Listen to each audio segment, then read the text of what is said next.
What's up everyone, 3D Print 747 here, back again with another video.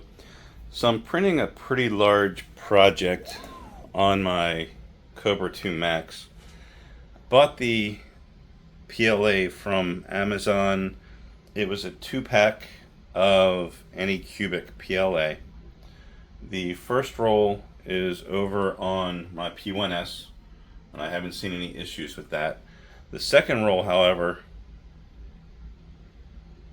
looks like this and is balling up and leaving spots on the bed and just looks nasty. So what I've done is I've thrown it in my Sunloo dryer,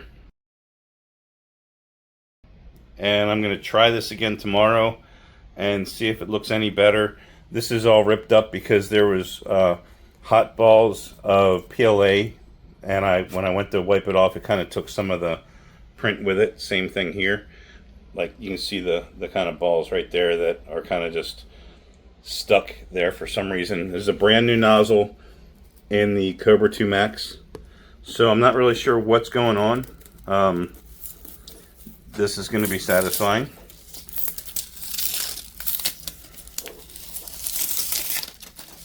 But I will report back and show you how it works once the filament has been dried for overnight. I put it in for 14 hours, so we'll try again tomorrow and see what happens.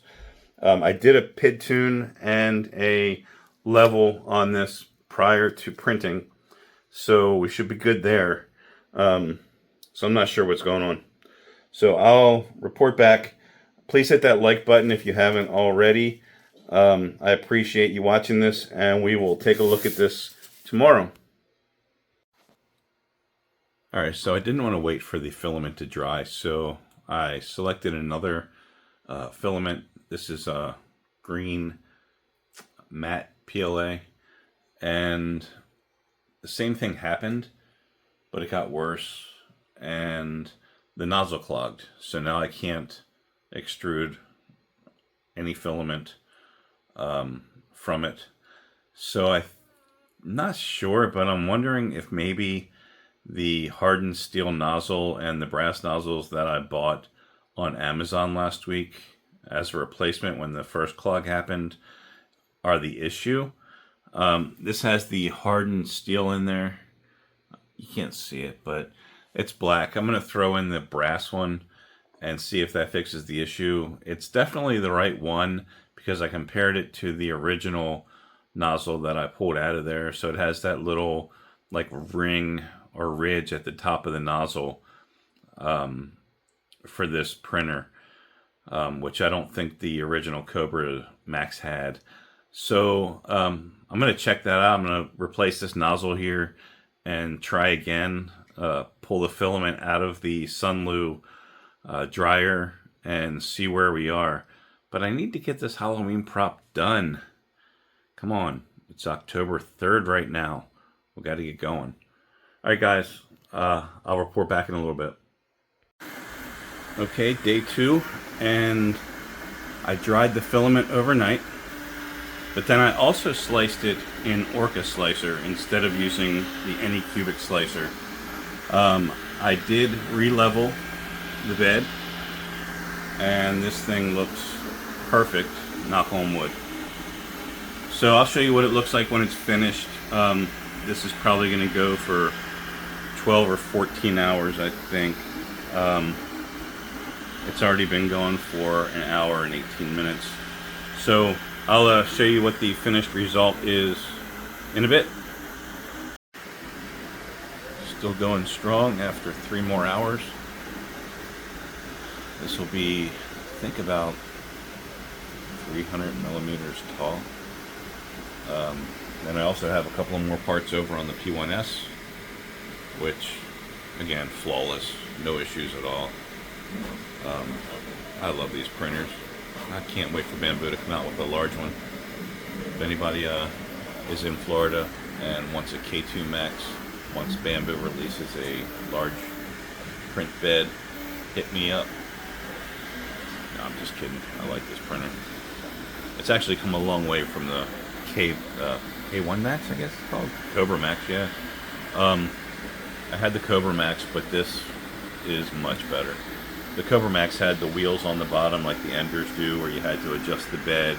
And talking about being a pain in the butt, because adjusting a bed that's 425 by 425, and the Cobra Max might have been maybe 400 by 400, but it also didn't have these adjustments in the front and on the side there. So this is really nice. Has a really nice upgrades. The direct drive.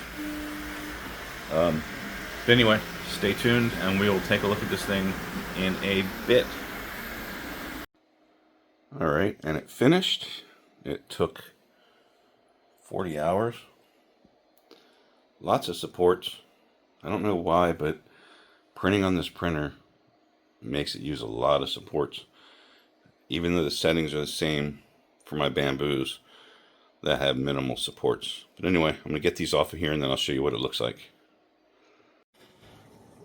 Alright, so all the supports are off, and this is what I'm in the process of painting. What it is a vampire, but it's actually from the video game Skyrim, S-K-Y-R-I-M, so Skyrim, Skyrim. I heard it called Skyrim, so that's what I'm saying.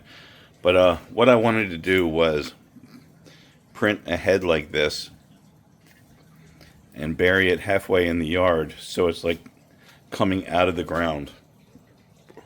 And I've got a couple of hands on the printer right now that I'm gonna put in the ground also. I'll throw some spikes on them rather, and I'll finish painting this, put some maybe red eyes there, and make sure I accent the fangs. And yeah, so it was 5 pieces. So the front was 1 on the Anycubic Cobra 2 Max, and then there are 3 pieces on the back that I used the P1Ss for. We used about a spool and a half of this. It's pretty light, but I'm really happy with how it came out. The supports were a pain in the butt. Like, they were just all over the place. So I need to figure out why the Cobra 2 Max has all these supports where the Anycubic, or where the BambuLab doesn't. But not a big deal.